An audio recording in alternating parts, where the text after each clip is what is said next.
નમસ્કાર વિદ્યાર્થી મિત્રો, હું છું ગાવી દેવેન્દ્ર અને સ્વાગત છે તમારું બેઝિક મેથ્સની અંદર. તો આજે આપણે ભણીશું નફો અને ખોટ એટલે પ્રોફિટ એન્ડ લોસ. તેમાં પહેલો સવાલ આ રીતનો છે કે એક વસ્તુ 340 રૂપિયાના બદલે 350 રૂપિયામાં વેચતા વેપારીને 5% વધુ નફો થાય છે. તો આ વસ્તુની ખરીદ કિંમત શોધો. પરચેસ પ્રાઇસ ફાઇન્ડ કરો. 150 રૂપિયા, 200 રૂપિયા, 250 રૂપિયા અને 300 રૂપિયા. હવે આગળ સૌ પ્રથમ તો ફર્સ્ટ ઓફ ઓલ અહીં હિયર આ 350 રૂપિયા ઓછા આ 340 રૂપિયા બરાબર ઇક્વલ આ 5% થાય છે. ફરીથી એકવાર અહીંયા આ 350 રૂપિયા ઓછા આ 340 રૂપિયા બરાબર આ 5% થાય છે. આગળ માટે ત્યારપર જુઓ આ 350 ઓછા 340 10 થાય. આગળ આ રૂપિયા આ બાદબાકીને પણ લાગી જાય. મતલબ કે 350 રૂપિયા ઓછા 340 રૂપિયા 10 રૂપિયા થાય. આગળ બરાબર ઇક્વલ આ 5% થાય છે. 5% થાય છે. હવે આગળ આપણે જુઓ વસ્તુની ખરીદ કિંમત શોધવાની છે. પરચેસ પ્રાઇસ ફાઇન્ડ કરવાની છે. એટલે આગળ જુઓ કોઈ પણ વસ્તુની ખરીદ કિંમત 100% કહેવાય, 100% કહેવાય, 100% કહેવાય, 100% કહેવાય. મતલબ કે આપણે 100%ની કિંમત શોધવાની છે. 100%ની કિંમત શોધવાની છે. મતલબ કે આ 5 ને 100 બનાવવાના છે. આ 5 ને 100 બનાવવાના છે. તો સ્પષ્ટ છે કે ક્લિયર છે કે આ જમણી બાજુ આ 5% ને જો 20 વડે ગુણવો પડે. એટલે 20 5 100 જો 20 5 100 થાય અને ટકાનું ટકા તો છે. ફરીથી એકવાર આ 20 5 100 થાય અને ટકાનું ટકા તો છે. મતલબ કે જમણી બાજુ 100% આવી જાય. હવે આગળ જો એક બાજુ 20 વડે ગુણવામાં આવે તો બીજી બાજુ પણ આ 20 વડે ગુણવો પડે તો જ સાચું કહેવાય, અધરવાઇઝ નહીતર ખોટું કહેવાય. મતલબ કે એક પ્રક્રિયા જે બાજુ કરવામાં આવે તેની તે પ્રક્રિયા જો બીજી બાજુ પણ કરવામાં આવે તો જ સાચું કહેવાય, અધરવાઇઝ નહીતર ખોટું કે. મતલબ કે બીજી બાજુ પણ આપણે 20 વડે ગુણીએ તો જ આ સમતા જળવાય, ઇક્વાલિટી ફોલો થાય. આગળ માટે ત્યારપર જુઓ આ 2 એકમ 2 થાય. આગળ આ 1 ને 2 શૂન્યો 2 ની પાછળ લાગી જાય. આ 2 એકમ 2 થાય અને આ 1 ને 2 શૂન્યો 2 ની પાછળ લાગી જાય. મતલબ કે આ 10 ગુણ્યા 20 આ 200 થાય, 200 થાય. આગળ આ રૂપિયાનો રૂપિયા તો છે અને બરાબર ઇક્વલ આ 20 5 100% થાય, 100% થાય. મતલબ કે વસ્તુની ખરીદ કિંમત એટલે પરચેસ પ્રાઇસ આ 200 રૂપિયા થાય, 200 રૂપીસ થાય. હાન્સ તેથી આ વિકલ્પ બી તમારો સાચો વિકલ્પ થાય. હવે આગળ બીજો સવાલ આ રીતનો છે કે એક વસ્તુને 4% નફાથી અને 6% નફાથી વેચતા બંનેની વેચાણ કિંમતમાં એટલે સેલિંગ પ્રાઇસમાં 3 રૂપિયાનો તફાવત એટલે ડિફરન્સ હોય એટલે જોવા મળે તો આ વસ્તુની ખરીદ કિંમત શોધો. આ વસ્તુની ખરીદ કિંમત શોધો અને વિકલ્પો આના આ છે 150 રૂપિયા, 200 રૂપિયા, 250 રૂપિયા અને 300 રૂપિયા. હવે આગળ સૌપ્રથમ તો અહીંયા આ 6% ઓછા આ 4% બરાબર ઇક્વલ આ 3 રૂપિયા થાય છે. અહીં જુઓ આ 6% ઓછા આ 4% બરાબર આ 3 રૂપિયા થાય છે. એટલે આગળ માટે ધારપર જુઓ આ 6 ઓછા 4 2 થાય 2 થાય. આગળ આ ટકા આ બાદબાકીને પણ લાગી જાય. મતલબ કે 6% ઓછા 4% 2% થાય. આગળ બરાબર ઇક્વલ આ 3 રૂપિયા થાય છે. હવે આગળ આપણે આ વસ્તુની ખરીદ કિંમત શોધવાની છે. તો આગળ સ્પષ્ટ છે કે ખરીદ કિંમત 100% થાય. 100% થાય. 100% કહેવાય. મતલબ કે આ 2% ને 100% બનાવવાનું છે. 100% મેક કરવાનું છે. એટલે આગળ સ્પષ્ટ છે કે ક્લિયર છે કે ઇટ ઇઝ ક્લિયર ધેટ આ ડાબી બાજુને 50 વડે ગુણવું પડશે. 50 વડે મલ્ટીપ્લાય કરવું પડશે. એટલે આગળ આ 50 દુ 100 થાય અને આ ટકાનો ટકા તો છે. મતલબ કે આપણને 100% મળી જાય. હવે આગળ જો આ બાજુ 50 વડે ગુણવામાં આવે તો આ બાજુ પણ 50 વડે ગુણવું પડે તો જ સમતા જળે. મતલબ કે ત્યારે સાચું કહેવાય, નહીંતર ખોટું કહેવાય. એટલે આગળ માટે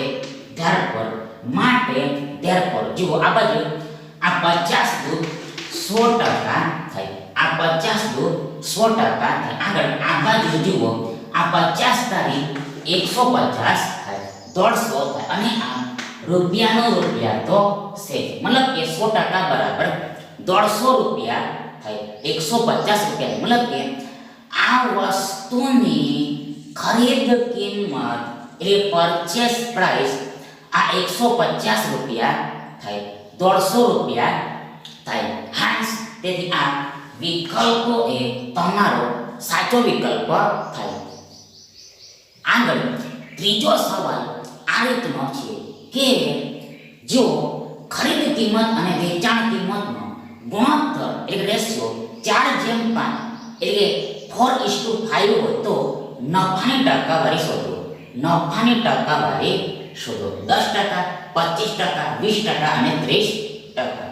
હવે આગળ સૌ પ્રથમ તો અહીંયા આ ખરીદ કિંમત અને આ વેચાણ કિંમતનો ગુણોત્તર એટલે રેશિયો આ 4:5 થાય છે. ફરીથી એકવાર once again જુઓ આ ખરીદ કિંમત અને વેચાણ કિંમતનો ગુણોત્તર એટલે રેશિયો આ 4:5 થાય છે. 4:5 થાય છે.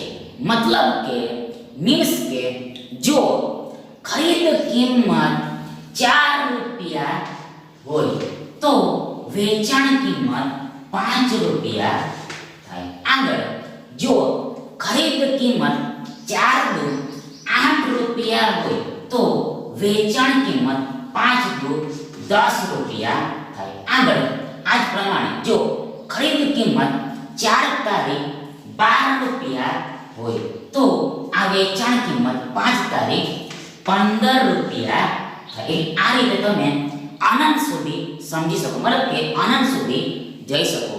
પણ આપણે આ દાખલાને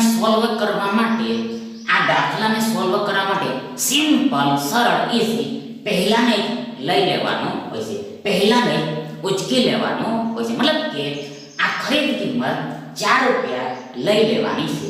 આ ખરીદ કિંમત 4 રૂપિયા લઈ લેવાની હોય છે. એટલે આગળ આપમેળે વેચાણ કિંમત 5 રૂપિયા જ થઈ જાય. વેચાણ કિંમત 5 રૂપિયા છે. મતલબ કે આ જોડીને લેવાની છે. આ જોડને પહેલી જોડને લેવાની છે. હવે આગળ સ્પષ્ટ છે કે જો અહીંયા આ ખરીદ કિંમત 4 રૂપિયા છે અને વેચાણ કિંમત 5 રૂપિયા છે. ફરીથી એકવાર ખરીદ કિંમત 4 રૂપિયા છે અને વેચાણ કિંમત 5 રૂપિયા છે. મતલબ કે વેચાણ કિંમત વધારે છે.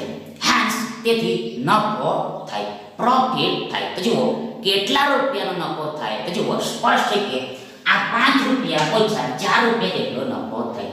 આ 5 રૂપિયા ઓછા 4 રૂપિયા જેટલો નફો થાય. એટલે કે 1 રૂપિયાનો નફો થાય, 1 રૂપિયાનો નફો થાય. હવે આગળ આ 1 રૂપિયાના આપણે ટકા શોધવાના છે. એટલે સૌપ્રથમ આ 1 રૂપિયાના છેદમાં એટલે કે ભાગાકારમાં આ 4 રૂપિયા લખાશે, મતલબ કે ખરીદ કિંમત લખાશે. બીકોઝ આ 1 રૂપિયાનો નફો આ 4 રૂપિયા પર થાય છે, મતલબ કે ખરીદ કિંમત પર થાય છે. મીન્સ કે આ 4 રૂપિયા પર 1 રૂપિયાનો નફો થાય, મતલબ કે 4 રૂપિયા પર 1 રૂપિયો વધારે હોય, મોર હોય, એક્સ્ટ્રા હોય. જો ફરીથી એકવાર આ 4 રૂપિયા પર 1 રૂપિયો વધારે હોય, મોર હોય, એક્સ્ટ્રા હોય તો આપણને ફરીથી અગેન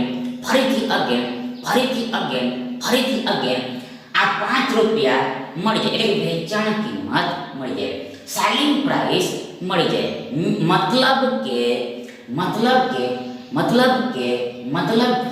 આ 4 રૂપિયા વત્તા 1 રૂપિયો, આ 4 રૂપિયા વત્તા 1 રૂપિયો આ બરાબર ઇક્વલ આ 5 રૂપિયા થાય, 5 રૂપીસ થાય. મોર ઓવર વધુમાં આ આખી સંખ્યાને 100% વડે ગુણવી પડે, 100% વડે મલ્ટીપ્લાય કરવી પડે. એસ આપણે ટકા શોધવાના છે એટલા માટે. એટલે આગળ જુઓ, સૌપ્રથમ આ રૂપિયા ઉપર નીચે કેન્સલ થઈ, ત્યારબાદ આ 100માં આ 4 વડે 25 વારમાં ભાગ લાગે. આ 100માં આ 4 વડે 25 વારમાં ભાગ લાગે, એટલે 25 ચોક 100 થાય, મતલબ કે 25 અને 4 નો એટલે 4 અને 25 નો ગુણાકાર આ 100 થાય, 100 થાય. એટલે આગળ જુઓ, આ 25 એકુ 25 થાય અને આ ટકાનો ટકા તો છે, મતલબ કે આ 4 રૂપિયા પર 1 રૂપિયાનો નફો થાય, એટલે કે આ 4 રૂપિયા પર 1 રૂપિયો વધારે હોય તો આ વસ્તુને, આ બાબતને ટકામાં 25 કહેવાય, પર્સન્ટેજમાં 25 કહેવાય. મતલબ કે નફાની ટકાવારી જુઓ, નફાની ટકાવારી આ 25% થાય છે, 25% થાય છે, 25% થાય છે. હેન્સ તેથી આ વિકલ્પ બી તમારો સાચો વિકલ્પ થાય. હવે આગળ ચોથો સવાલ આ રીતનો છે કે એક વસ્તુની વેચાણ કિંમત અને ખરીદ કિંમતનો ગુણોત્તર એક રેશિયો 7:5 એટલે 7:5 છે, તો તેનો નફો અને ખરીદ કિંમતનો ગુણોત્તર શોધો. 2:7, 5:2, 7:2 અને 1 પણ નહીં, એટલે કે નન. હવે આગળ સૌ પ્રથમ તો અહીંયા આ વેચાણ કિંમત અને ખરીદ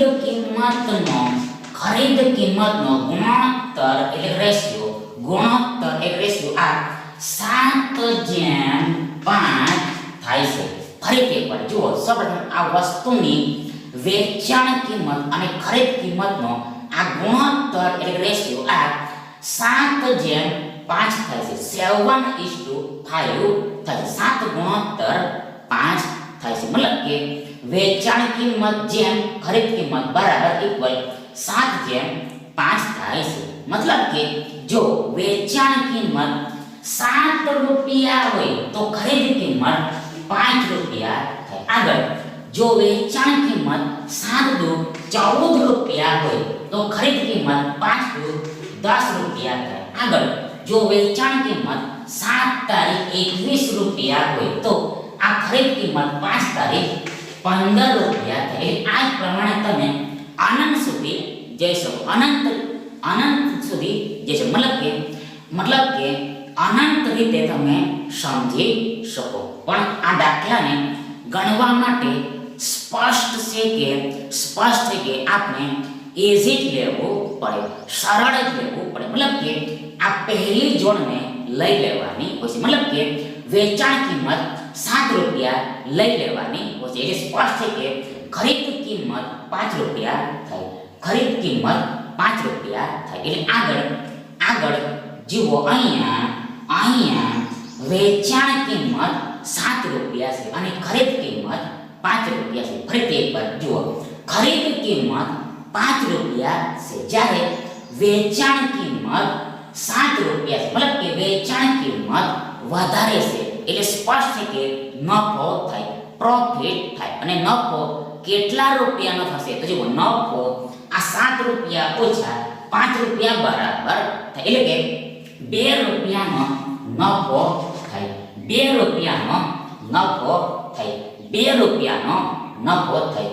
2 રૂપિયાનો નફો થાય. 2 રૂપીસનો પ્રોફિટ થાય. હવે આગળ આપણે જો આ નફો અને ખરીદ કિંમતનો ગુણોત્તર શોધવાનો છે. ફરીથી એકવાર આપણે આ નફો અને આ ખરીદ કિંમતનો ગુણોત્તર શોધવાનો છે. ફરીથી એકવાર જુઓ, આપણે આ નફો અને ખરીદ કિંમતનો ગુણોત્તર શોધવાનો છે. એટલે આગળ જુઓ, બરાબર ઇક્વલ આ નફોના છેદમાં આ ખરીદ કિંમત થાય એટલે નફો ભાગ્યા ખરીદ કિંમત થાય. મતલબ કે આ ગુણોત્તરને એક આ રેશિયોને એટલે આ જેમને ભાગાકાર સમજવાનું હોય છે એટલે છેદ સમજવાનું હોય છે. મતલબ કે નફો જેમ ખરીદ કિંમત બરાબર આ નફો ભાગ્યા ખરીદ કિંમત થાય એટલે આગળ બરાબર ઇક્વલ નફો આ 2 રૂપિયાનો થાય છે. આગળ ખરીદ કિંમત આ 5 રૂપિયા છે, 5 રૂપીસ છે. આગળ જુઓ, બરાબર ઇક્વલ જુઓ, આ રૂપિયા ઉપર નીચે કેન્સલ થઈ જશે એટલે આપણને આ 2 ના છેદમાં 5 મળશે. આગળ આ 2 ના છેદમાં 5 એ બીજું કાંઈ નથી પણ આ 2/5 જ છે. આ 2/5 જ છે. મતલબ કે આ છેદને એટલે કે ભાગાકારને ગુણોત્તર સમજવાનો હોય છે, રેશિયો સમજવાનો હોય છે, એટલે જેમ સમજવાનું હોય છે, ઇઝ ટુ અન્ડરસ્ટેન્ડ કરવાનું હોય છે. મતલબ કે આ નફો અને ખરીદ કિંમતનો ગુણોત્તર એટલે રેશિયો 2/5 થાય. 2/5 થાય. 2/5 થાય. 2/5 થાય. 2:5 થાય. 2:5 થાય. પણ તમે ઓપ્શન્સમાં જોશો તો આ 2/5 તમને જોવા મળશે ને. એટલે આ દાખલાનો પર્ટિક્યુલર આન્સર એટલે ટેમ્પરરી આન્સર આ વિકલ્પ ડી એક પણ નહીં એટલે કે નન થશે. પાંચમો સવાલ આ રીતનો છે કે એક વસ્તુની ખરીદ કિંમત એ તેની વેચાણ કિંમતના 4/5 ભાગ જેટલી હોય. 4/5 જેટલી હોય તો વેપારીને નફા કે નુકસાનની ટકાવારી શોધો. 35% નફો, 35% નુકસાન, 25% નફો અને 25% નુકસાન. હવે આગળ સૌપ્રથમ તો જુઓ, આ ખરીદ કિંમત એ તેની વેચાણ કિંમતના